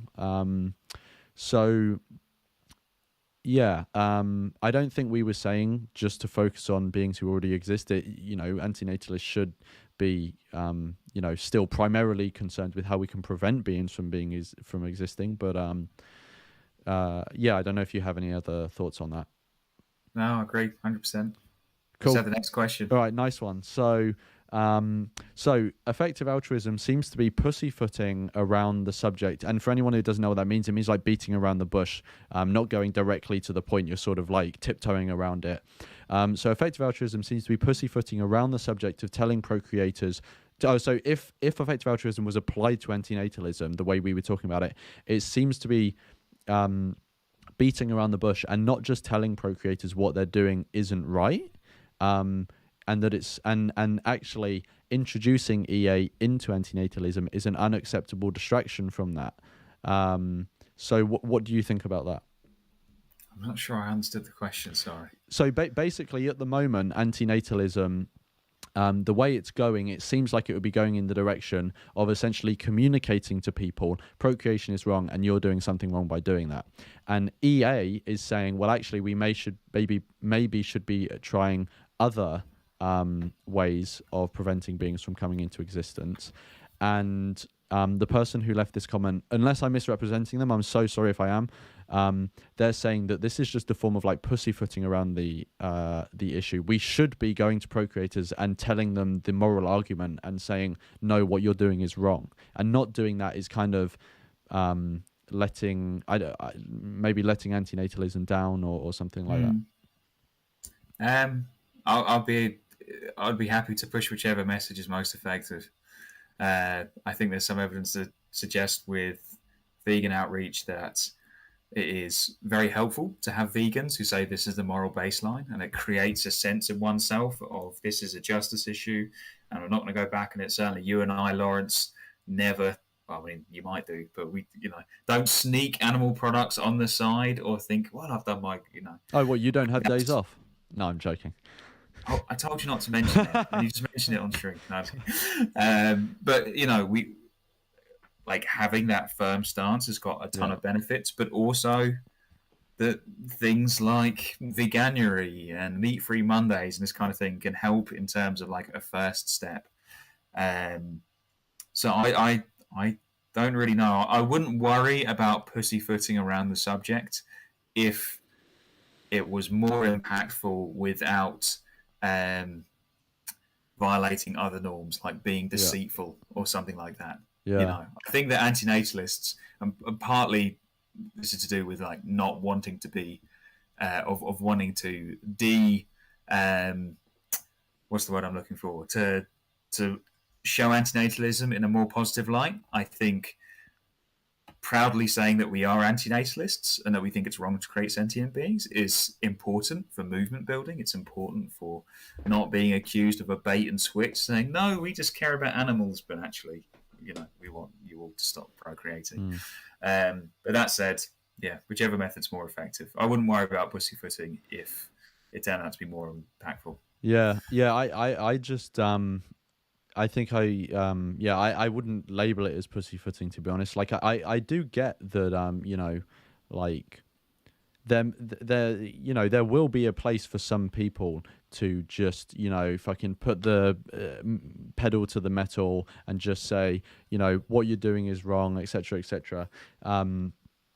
And that's fine if in that situation that's the best thing to do, but I just think like not doing that and trying to approach the situation from other ways is not pussyfooting. It's just basically saying, yeah, we can do that and tell people what they're doing is wrong, but actually what is coming from it? That's the main question is, okay, we're taking an action, what is coming from it? There may be something coming from it, but that's what we need to be asking ourselves. Is what I'm doing, is there something coming from it? I'll give one quick example before we move on to the next one. I went to an anti-fur march like a few years ago, and we literally just went round to different stores that sold fur and shouted at people who were going into it and putting stickers on the window saying like, go fur free or something like that. Now, maybe that had some impact, but when I was in that crowd, I was just kind of feeling like, I feel like everyone is here just to get like emotional gratification and just like let some energy off. Are we actually helping animals by doing this? Now, I'm not saying anything negative about anti-fur activism in general. I'm just saying that specific event I went to, it didn't seem like it was very productive. And what we were doing is going to people who were literally going into fur shops, pointing at them and saying, what you're doing is horrible, etc., etc. Now, maybe that got through to some of those people. I don't know, but it didn't feel to me like no one around me seemed to be saying, okay, this is what we're doing, but like what is it doing? Like, are we actually having an impact here? I think that's the important question. So I think to call it pussyfooting, I mean, you can call it that if you want, but then I don't really have an issue with pussyfooting, to be honest. Like, if pussyfooting is more effective, then let's do that. If it isn't, then don't do that. Cool. So the next one was, how should our focus be applied to animal suffering? So prevention or reduction. So again, I'm assuming this is about, should we be, if antinatalists are going to be concerned about animal suffering, which, we said that antinatalists probably should with domesticated animals and wild animals. How should that manifest? Should we be preventing beings from coming into existence or reducing the suffering of beings already existent? And this person says antinatalism shtick is all about prevention. But if we're going to prevent beings from coming into existence, that would take us interfering with, with animals, right? And that requires a sufficient number of antinatalists to be willing to do that, to be willing to put the work in, and that's the best course of action. So we need to, essentially, I think what they're saying is, to be able to do anything that we would consider effective, we actually need people, and to get people to become antinatalist activists, we need to spread antinatalism just as a general message, rather than so I think what they're saying is, effectivism is good, but maybe we need to focus on recruitment first. Maybe I can quickly go first on this one. Yeah, sure. I think that's a valid point. I think antinatalism stick is prevention, and that is what the preventative perspective is, what antinatalism is going to bring to all the different forms of activism it's going to cross over with, right? Whether that be AI, animal, human, whatever. And I agree. Being able to recruit people to then go on and do what we consider to be most effective. I agree. I think we should be recruiting people. The only thing I would say is, if the best thing to do is to recruit people, that is the most effective thing to do. So we're still doing the most effective thing, if you get what I mean. So I agree with this person. I think you need people to be able to do things effectively. And so if you need people to do things effectively, the most effective thing is to recruit people. So, yeah, I don't know if you have anything to add to that. No, I agree. Okay, nice. Final one, and we've got a whole 7 minutes to get into this one. So this person says, so given that humans cause so much suffering, right? EA, effective altruism, as it exists at the moment, promotes a lot of methods of doing good in the world that actually extend people's life. Yeah. So for one example, EA is really big on combating malaria, right? So this will extend people's life because they won't die, younger of malaria. But this person says, well, this life extension may actually increase the overall harm that's going on in the world. So they give the example of malaria nets are widely promoted by EA, but these cause harm by being used as nets to catch marine animals. Plus, the people whose lives have been extended because they didn't die of malaria go on to cause harm to other humans, but also to animals, right? By eating them, etc. And so actually, by going around and doing this form of what you see as effective activism by helping existing people, you are then responsible, at least partially, for the harm they go on to cause. And also they may go on to reproduce as well. So what do you say to that? That actually using an EA framework may actually cause more harm because we may be engaging in forms of activism which will encourage people to reproduce. I think this is an extremely important point. I'm not convinced, however, that some of the things that are recommended, like malaria prevention, necessarily do result in more harm. Like, for example, because a disproportionate amount of children die from malaria, like children make up a disproportionately large amount of victims. If a child being saved from malaria, if that occurs, then the evidence suggests that fewer children will then be brought into existence. So fewer individuals will be brought into existence. And in terms of their impact on meat eating, I'm not entirely convinced that some of the developing world kind of initiatives necessarily result in things like meat being caught. Like in terms of like meat being consumed and impact on animals, I'm not necessarily sure that the malaria nets have resulted in more fish being caught, if that makes sense. What, because if they catch fish, then it means they're not going to the supermarket and buying fish, if you get what I mean. Well, maybe that, or maybe they will find other means of fishing and catching the same number. Okay.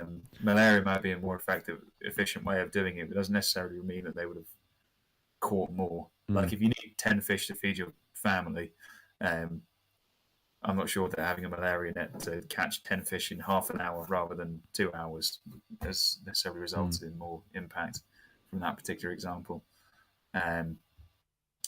So yeah, I do think that though that the general principle that we need to be careful in terms of the impact that we would have, the potential negative impact of helping human beings is really, really important. That same principle applies to things like human extinction and impact on wild animals. We always need to be careful that our activism doesn't have knock-on effects that we haven't anticipated if we get too focused on like one particular solution to the problem. Yeah, so the thing that I would say with this is I agree with this comment.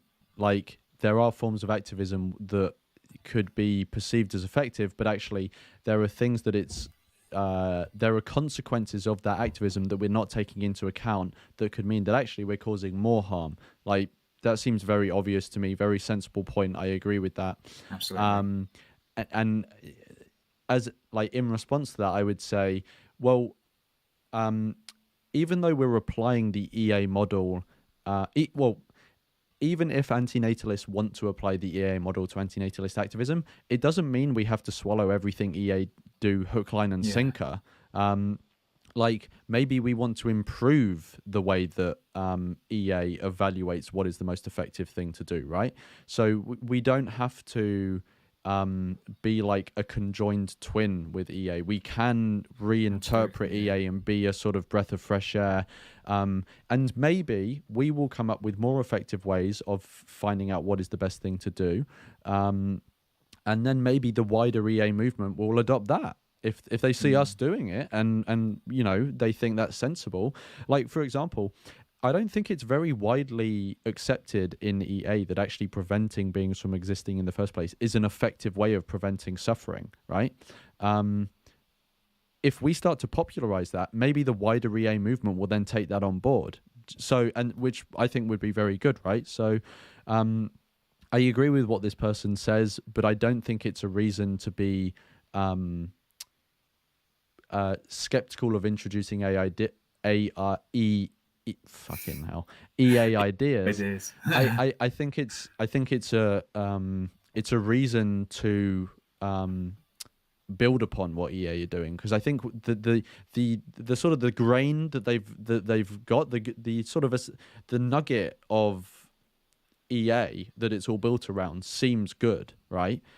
Just maybe the way it's being implemented isn't the best way, but we can improve that. We're not EA. We're separate human being, or a separate group of human beings who see the world quite differently to EA, right? Even though we think that they have some valuable tools, but we can reinterpret them. So I think that's a point. We can reinterpret what EA are doing. The only other thing I would say is, if EA or even antinatalists are saying that they think X is an effective way of doing good, and you disagree with them, question it and get them to reassess, or just assess what you think is the most effective thing to do, but be honest about it. Don't just say, oh, I like doing this, so I'm going to say this is the most effective. You should say, they're saying this is the most effective. I'm skeptical about that for this reason. And I think that's a sound reason. So actually, I'm gonna tell people that, and hopefully they react to that. But if they don't, I'm going to act on that, and I'm going to go in this direction and do what I think is the most effective thing. And I think that's totally valid. If someone doesn't want to, for example, donate to Against Malaria Foundation because they think it has unintended consequences that haven't been taken into account, then don't. Do something else you think is effective, but just keep in your mind what is the most effective thing I can do. That's the only thing I would say about that. There's a couple of comments. It is 8 o'clock. I don't know if you want to leave straight away now, or if you've got time for a few questions from the chat. It's up to you. I may need to shoot off. All right. Okay, cool. If you want to leave, that's cool. I'll go through some of the things in the chat. But cool. Okay. You've got to go. So you say any final words you want to. Thanks for having me on again, mate. Thank you, Rob, Alex, everyone who's engaged with this conversation so far. And I'm looking forward to continuing the conversation. Nice one. All right. Well, cheers. I'll speak to you later, obviously. Sounds good. But nice one. Yeah. Cheers for coming on. And nice one. Thanks, mate. All right. See you later. Cheers, John. Okay. Nice one. Let's go just back to me. And I'm going to re-center myself even further over here than I thought it was. All right, fucking hell, that was a marathon. Okay, cool. So those are all like the, points I've collected from other people. And now I just want to go through any points in the chat that people have raised, because I said I'd get to them, and John had a time he's had to leave, but I've got some more time. So cool. I'm just going to go through the chat and see if there's any questions. I've sort of had a skim through while John was speaking already, so I kind of know what questions are in here. So the first question I can see that was kind of addressed to us was from so I'm just going to read out the usernames that have put them here, because they're in the chat anyway, so anyone can see. So Frida Animals asks, Lawrence and John, would you consider yourself ethalists? Well, I'm not going to speak for John. Sorry, you won't get an answer from him because he had to go already, but I can answer. So I used to call myself one. but then I found that the label caused more issues than it was worth, so I dropped the label. So I don't identify or call myself as an ethicist. I share many sympathies with other people who do call themselves ethicist. I'm very sympathetic to many of the things they say. I have the same views as them in some ways. I differ in other ways. I mean, it depends on the person, right? Different people believe different things, even though they may use the same label. So, no is the short answer. I don't consider myself one, but I'm very sympathetic to the ideas and points that people who do call themselves ethicists raise. So, yeah, that's my answer on that. And like I said, the reason that I dropped it is just like there just seemed to be loads of drama and politics around the term itself, and people weren't. It seemed like people were getting more hung up on the term ethilism rather than like discussing the actual ideas that are worth discussing. And I was like, well, this word is just getting in the way, so like whatever, I'm just going to drop it. Like the ideas and discussing them are more important than what label you want to have. Do you get what I mean? So yeah, I dropped it. Okay, cool. And then the Exploring Antinatalism podcast says, so antinatalists who care about anything to do with animals is the minority. We also need to come to grips with that. A lot of antinatalist activism needs to be spent just making that argument as to why the rest of sentience is a relevant subject. Yeah, I agree. Like from my experience of talking to people, it does seem like people in the antinatalist community who, think that it applies to or care about animals, is a minority. Like that is my understanding as well. Like from my experience, it would be good if a survey was able to be done at some point to see actually what is like the composition of the antinatalist community and the views that people have. That would be really interesting. But I agree. It could be, we could find out that actually one of the most, if through having conversations and listening to each other and thinking about, what is the best way forward for the antinatalist community, we may land upon actually one of the things we've got to do is actually have an internal conversation first before we move forward, and talk about, well, actually, like, what is the core of what we should be advocating? Should animals be included? Should they not? Personally, I think they should. But yeah, I also recognize that that conversation has been going on for years and it's probably not going to get settled anytime soon. So I don't think we should just like wait until we figure that out and then go and do activism. So like, yeah, we should like be doing a range of things, but continuing having a conversation about like, should animals be included? We can cut to the chase. They should, but whatever. Okay, cool. Okay, I think that's actually basically it. In terms of like actually statements or questions that were directed to us, I think that was it. So yeah, like thanks everyone for joining. I'm so sorry about the technical issues. It's kind of annoying. I did want to just do the live and then leave it on the channel. I think what I'm gonna do is once I finish the live, I think I'm going to take it down and edit out the part where I'd muted myself and no one could hear me for ages. And also people have been saying that the guests didn't have good like audio levels compared to mine and John's. So I'll sort out the audio levels as well. I'm not like, I mean, I'm not going to take out anything like it's like proper. I'm just going to take out like stuff where it was just a fuck up. Do you get what I mean? So yeah, I'm, it's not the best situation, but I'm probably going to take it down, clean up all the fuck ups, and then re-upload it, which is annoying, but whatever. Cool. So yeah, thanks everyone for joining. I hope you found this useful. I hope it's like sparked conversations that you want to have with people.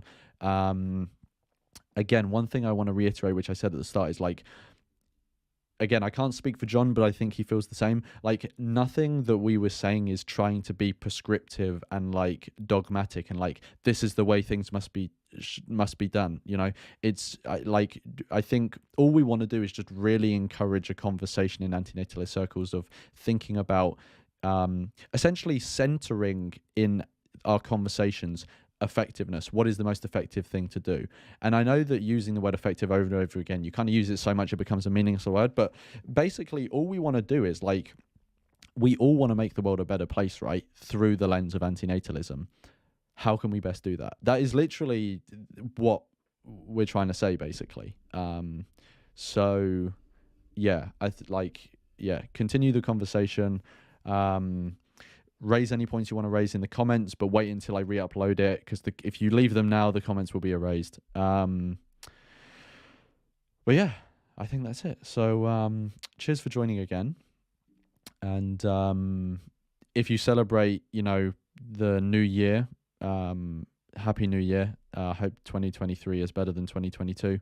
And yeah, thanks for joining, and I'll see everyone in the next one.